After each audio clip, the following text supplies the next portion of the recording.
Hey, what's up, friends? Welcome back. Another edition of Bleav in Big Ten. I am Rhett Lewis. We'll get Tom Hannafin back here with us shortly, but stepping in for us today, we get Joe Deleone back here with us. You know him from Ruffino and Joe right here on the Bleav Network. Of course, you can catch him on A to Z Sports, handling all things NFL draft and college football. Appreciate you being with us here, Joe. Excited to talk some draft here with you as it relates to players we're going to see come from the best conference in college football, that of course being the Big Ten. Let's start here because I did a mock draft, Joe, for NFL.com, and I want to kind of go through some of the Big Ten prospects that we're going to see. And obviously, you know, the top Big Ten prospect, and in my view, the top overall prospect in this entire draft class is Abdul Carter, edge rusher from Penn State, who obviously made the transition down from off-ball backer to the edge rusher in Tom Allen's version of the Penn State defense last year to great success. Give me your thoughts on Abdul, and I got him going 3 to the Giants, but I could certainly see the Browns making a play at number 2. How do you see it as it relates to Carter? Well, first and foremost, I completely agree with the statement you led this in with. I think that Abdul Carter is the best prospect in this class. And I think in a vacuum, he should be the first overall pick. But there's, of course, so many other variables that are going to affect that. What makes him so unique, I think, compared to any other player and any pass rush prospect we've seen, is that he moved from off-ball linebacker to defensive end, and he got better every single week in the middle of the season. That to me is a generational characteristic. If you're able to use your athletic tools to get better and then also learn the nuance of the position, the hand usage, the ways to bait offensive linemen into creating space for yourself, and then it caps off with a game against Notre Dame where he's so banged up and he has one shoulder basically, and he still dominates that game against a pretty good Notre Dame offensive line. It's so well-rounded, this picture of how he jumps into the league and ends up being a 10 to 15 sack, maybe even more guy in the NFL. Talk about the Browns. I do a weekly spot on 92.3 in Cleveland, and they always ask me, like, what do I think that they should do at the second pick? And I'm sticking with them taking Abdul Carter. Okay. If you don't feel good about Shedeur Sanders and going to the quarterback, imagine creating the best pass rush duo in the NFL. Imagine having a havoc-causing unit of Abdul Carter and Myles Garrett, and Abdul Carter to learn from Myles Garrett, and you could compete with all of those great quarterbacks in the AFC. But the last part you brought up here, I mean, you have them going to the Giants. I'm a Giants fan. I've got no problem with this. I like this idea of having a 3-headed monster of pass rushers. Yeah. Exactly. And Bob Papa said this to me yesterday when I was on with him on the Bleav Live show that we do during the week. Nice. And he brought up that the Giants have done this every single time. They've done this multiple times where they've got these big defensive line units of multiple pass rushers. So I am so behind that. Yeah, look, it helped them win a Super Bowl back in 2007 when you had that whole crew with Strahan and you know, leading the way. So certainly makes some sense there. And again, you're making a position of strength even stronger. Look at the Eagles model, right? That's how they won a title this year, and beat the Kansas City Chiefs. So, all right, as I move down to the mock draft here, looking for the next Big Ten prospects, the case of Mason Graham is an interesting one because, again, if you subscribe to the thought process that the draft should be about hitting doubles, right? About stand-up doubles, right? Home runs are great. We love for it to be a home run, but you don't want to miss, man. You want to get on base. You want to be able to score eventually. And I feel like that's what Mason Graham, he's so dang safe. His floor is so high to me. Maybe he's not the elite athlete as some of the other players, even at his own position. But I feel like you're going to win with Mason Graham. And to me, Jacksonville Jaguars need more players like that, even if they've got a ton of, again, kind of like we mentioned with the Giants, they've got, you know, big time dudes along the defensive front. But what's the harm in having another one? Yeah, I love Mason Graham in this class. And I would actually argue the way that I'd look at him he is a double because his impact is very visible and it's going to be pretty instant because he is a high floor prospect. But it's kind of like, you know, you're approaching second and the throw to home goes way over the catcher's head, and you're able to steal a bunch of extra bases because he's so gifted. And I think that there's a world where Mason Graham becomes an all-pro. Like you see it on tape. He's a former wrestler. He knows how to win with leverage. He's not a short defensive tackle either, and he just knows how to get underneath guys. He's got this burst that allows him to close down on ball carriers and on quarterbacks. So I really love this sentiment. I love your approach here of, if you're the Jaguars, you've got great edge rushers, but you need to bulk up in the interior. And Mason Graham's going to be able to do so many different things for you. Yeah.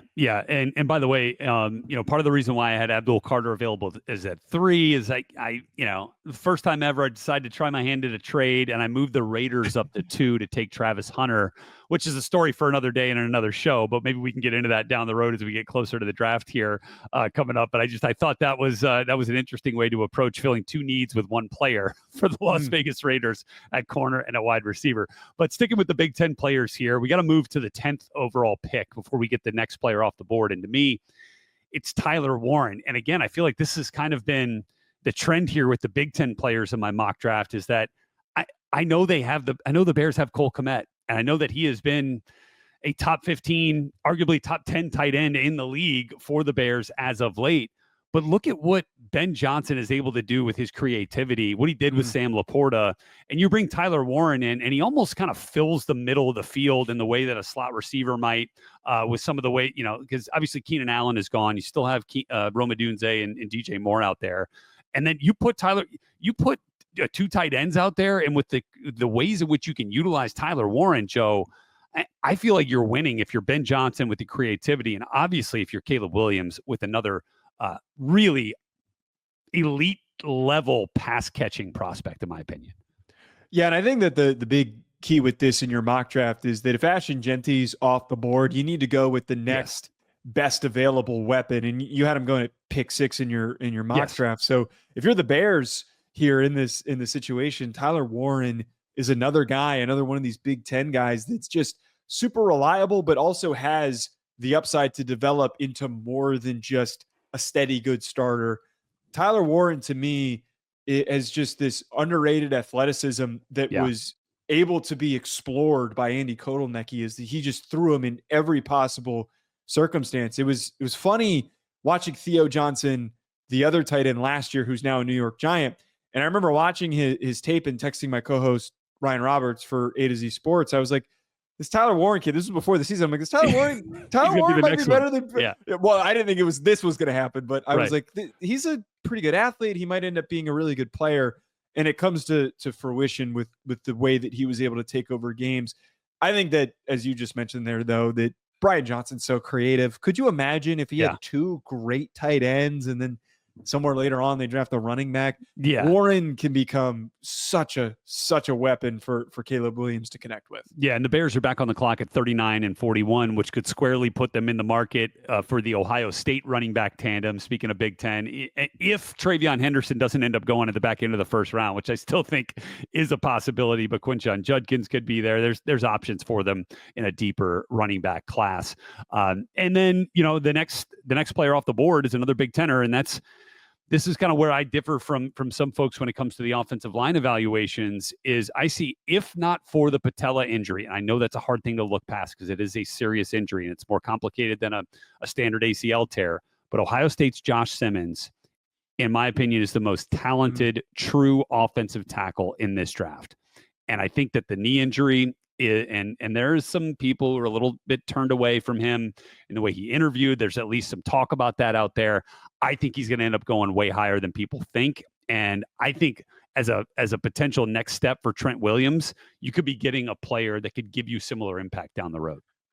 You and I are thinking a lot alike here, and we're on the same page. I agree with everything that you just said there about Josh Simmons. If it wasn't for that injury, the beginning part of that season, his tape was the best out of any of these tackles. I thought that Will Campbell had a great season, but he didn't flash the same level of fluidity and easy moving that Josh Simmons put on tape. And I kind of wonder, what would a full season have looked like? What would it have looked like if we got to see him against Abdul Carter and some of these other difficult matchups of tough defenses in the Big Ten that he would have saw at the end of the year? But you see not only a guy that moves really well, he's also got a really powerful upper body. He is not moved off his spot very easily. He's able to maintain really good leverage and also really good posture throughout plays. And I think for the 49ers, for what you're talking about here, they're a team that I think needs to get offensive line help. I think that they need a reset. You're paying all this money soon to Brock Purdy, and you're committing this massive contract. He needs everything around him to go well. Bad offensive line, around Brock Purdy is just not going to work, and having a natural left tackle like Josh Simmons is how you accomplish that. Yeah, and I think he could even come in, if he ends up being ahead of schedule and you find ways that he's healthy enough to play early on this, I think he could even come in and help you get your best 5 out there at a guard spot if he had to. But then you've got your future left tackle whenever Trent Williams decides that he is done. And I think that is a huge to have a player on a rookie contract at a premium position when you're already paying the quarterback $50 million is a huge piece of the roster construction puzzle. And so that's another reason why I'm like, all right, let's go get a cheap left tackle who's damn good and really talented. It certainly makes some sense there. All right, this is an interesting one at 14. Next Big Ten player off the board is Will Johnson from Michigan. Again, like Josh Simmons, he's one of those players who has kind of been an enigma in this draft process because we literally have not seen him. Didn't see him in any of the All-Star games, didn't work out at the Combine, no Michigan Pro Day. He did hold his own workout. There's been some questions about his long speed. And this is where I feel like he's kind of in like Derek Stingley syndrome territory from LSU a couple of years ago. Phenomenal, freshman year tape from Stingley. And then we kind of didn't see it for a variety of reasons the following 2 years. Still ends up being the 3 overall pick to the Texans and an All-Pro. I mean, Will Johnson's tape in 23 was as good as any corner in college football. He's the defensive MVP of the national title game. I think he could even go higher than 14. In fact, I'm going to fill out a Raiders 7-round mock draft coming up here in the next couple of days. I might put him at 6 if Ashton Genty is already off the board. Like, I think, again, outside of Travis Hunter, I think he's the best outside corner in this draft. Yeah, I think that Will Johnson has been – there's a couple of guys that have been, like, really overthought throughout this process. And I don't know what it is about this draft. I don't know about you, Rhett. You've covered a lot of NFL drafts and off seasons, that this draft cycle feels so long, and the length of it makes it feel like that all of these blue chip, that Will Johnson's a blue chip guy. All these types of guys are just being overly dissected when we have all of this extra downtime, if you will, before the draft happens and between the combine. It leads us to overthink things. Will Johnson should not be overthought. The fact that this guy forces turnovers because he reads plays before the ball is even out of a quarterback's hand is unnatural. The guys aren't supposed to be able to do that. Guys aren't supposed to be able to break on the ball and house it because he reads things that efficiently. That level of instinct is only going to produce all pro level play. He reminds me of Pat Surtain. And I know that's a very recent comparison, but Surtain's a defensive player of the year level guy. Will Johnson could absolutely be that good. He, to me, making it to 14 is realistic, but I think that I'd be stunned. And I also think it would be a mistake by the NFL to let him fall that far. Yeah. Yeah. I mean, like, again, it's one of those guys you keep hearing. I think he's going to end up going higher. And again, most people are we've kind of suffered from a little bit of malaise with him because, again, we just haven't seen him. Have not seen him at any of the major draft milestones. And it's hard to kind of keep that guy in the forefront of your conversation. Not as hard for the teams who've watched all the tape and have done all that and don't have to fill out these mock drafts at this time of year. So I think that's an interesting player to consider in that light. And look, I mean, we've already talked about 2 Michigan prospects. We're going to get another one off the board here as my next Big Ten guy in this mock draft. And that was Kenneth Grant, the hulking defensive tackle from Michigan, tag team partner with Mason Graham, who came off the board 11 picks earlier with the Jacksonville Jaguars at 5. I think Kenneth Grant, as a true nose, could really win in Jonathan Gannon's scheme there in Arizona. And I think he's a guy, again, in the end, we could be talking about a really high ceiling. And if he maximizes that potential, we could be talking about him as maybe one of the best or most dominant defensive tackles in this class. Joe, how do you see Kenneth Grant? Man, I love me some Kenneth Grant. He's one of these guys that you flip on the tape and you're just in awe because of how big he is and how well he moves. He's got a little bit of Jordan Davis in him, but his motor is better than Jordan Davis. He goes full speed. He will not stop until that whistle is over. And I think it's easy to look at this massive human being and think, oh, he's just a space eater. He's just going to show up and he's just going to eat up blocks. No, he's got some good hand usage. He could be a pass rusher. He reminds me a lot of Dexter Lawrence. And Dexter Lawrence comes into the league for said the same thing. Yeah. And he's built like him too. Yeah. There's just so many similarities where he comes in and everyone's thinking, oh, he's just going to clog lanes and he's going to frustrate interior offensive lines. That's the floor for Kenneth Grant. The ceiling is what Dexter Lawrence has become, is where now he's getting after the quarterback. Now he's getting in his face. He's producing sacks. He's one of the best sack producing defensive tackles, maybe the best sack producing nose tackle in the NFL. Kenneth Grant, to me, is another one of these players. The Big Ten is filled with these types of guys that are just, don't overthink it, pick the guy, and reap the rewards for many years to come. That's right. Yeah. I mean, again, like you mentioned it, he's not just a space eater, but I do feel like that's his floor. Like at minimum, he's going to be a 2-down player for you. And look, you need those. You would love to not have to get those in the first round. But I don't think this guy, I don't think we're talking about a bust here. I think we're talking about potential boom and, a quality player at worst. With Kenneth Grant. Okay, moving down in the mock draft, out of the teens, we're going to get into the 20s. We're going to pass up the Denver Broncos, who I had taken Omarion Hampton, but as a potential spot for this next player that I'm going to mention, Steelers going quarterback at 21 outside of the Big Ten with Jackson Dart. I had the Los Angeles Chargers, mind you, with Teteroa McMillan still on the board in this simulation, instead opting for Colston Loveland, the tight end from Michigan. And I say that, Joe, because I think that they're actually kind of similar. Obviously big body pass catcher prospects, but you get the added bonus of Loveland helping you out in the run game. And never mind the Michigan Jim Harbaugh connection there in LA with a player he coached at Michigan in Colston Loveland. I think it's a need for them. I think it's a value pick for them at this point. I like Loveland being a big time player in both the run and pass game for Jim Harbaugh and for Justin Herbert there in LA. Right. There's two clear reasons to make this pick work. And it's one of my favorite ones to do whenever I do a mock draft is like, oh, hey, look, Colston Loveland's on the board. Boom, automatic Los Angeles Charger. No one else is worth even looking at. And it's one, the need. If he wasn't a Michigan Wolverine, that offense needs a dynamic tight end. And we know that Jim Harbaugh has, in his entire coaching career, when he was at Stanford, they were a tight end factory. When he was with the 49ers, Vernon Davis was super productive. And then he goes to Michigan and he starts churning out and looking for good tight ends. And he ends up with his last one being Colston Loveland. Having a go-to weapon for Justin Herbert that isn't Ladd McConkey, that can really threaten over the top, that can really stretch defenses over the middle, running seam routes up the middle of the field. You can even flex him out and move him around because he's that fluid. He, to me, I think, and this is really the case for, I feel like I keep saying this for all the Michigan guys, very easily overthought and mischaracterized.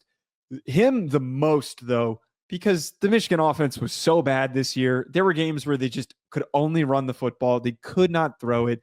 And a guy as talented as him, if he was at Georgia or if he was at Ohio State, he would have been featured a lot more prominently and his production would have been a lot bigger. But because of Michigan's quarterback turmoils, we didn't get to see a lot of that. And we didn't get to see his true potential. I think that you put him with Justin Herbert and it's unlocked. I compared him, and I'm not saying he goes on to become a Hall of Famer, but the usage is similar.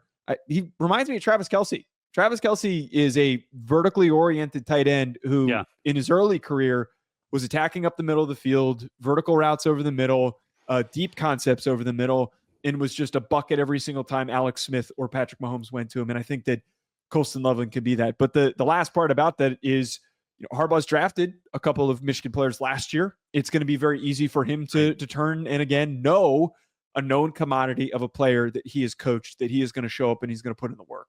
Yeah, and I appreciate your comp on Kelce and Loveland. I think in the pass game, I think you're right. I think there's more edge to Loveland's game than there is with Kelce. Just a little bit more, I don't know if you can call it sturdiness at times with what he can do outside of just catching passes. But yeah, I certainly get that comparison. And then look, the last Big Ten prospect that I have in this simulation, in this go round, is Donovan Jackson sneaking into the first round. Again, I could totally see him being a top half of the second round, first 10 picks of the second round.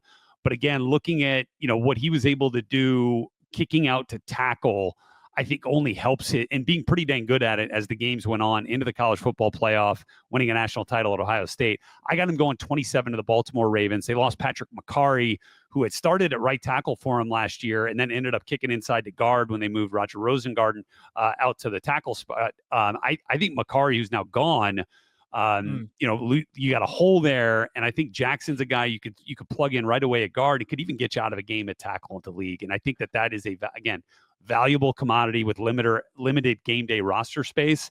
I like what he was able to do. He was coached really well by Justin Fry, who's now the Arizona Cardinals offensive line coach. I think Donovan Jackson could find his way, even if it's not with Baltimore, into the back end of the first round, Joe.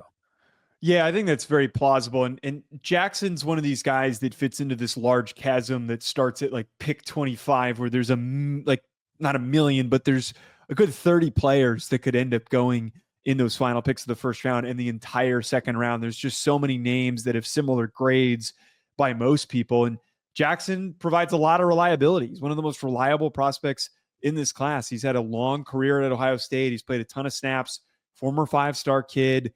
You mentioned how he played tackle. That allows for wherever you pick him, whatever team takes him, can evaluate what their offensive line room looks like, maybe shuffle around some chairs and move guys around, and then plug Donovan Jackson at whichever spot that they feel is that next biggest need, because he has the versatility. He's got the length to play tackle, but I think that he is a potential Pro Bowl guard in the NFL, or at least a top half of the league type of a guard, because he has really just powerful steps. He's a downhill guy. He digs his nose into to linemen, especially in pass protection. He's got a really reliable anchor. And then one of the things that I feel is not brought up enough that he is in that elite category for offensive linemen is having a really strong back. And when you have a really muscular, strong back, it just allows you to stay steady, keep everybody in front of you. You're not easily knocked off course. You're not easily driven or redirected by a defensive. Yeah, just like that brute sturdiness that comes to the table. And I think Donovan Jackson epitomizes that.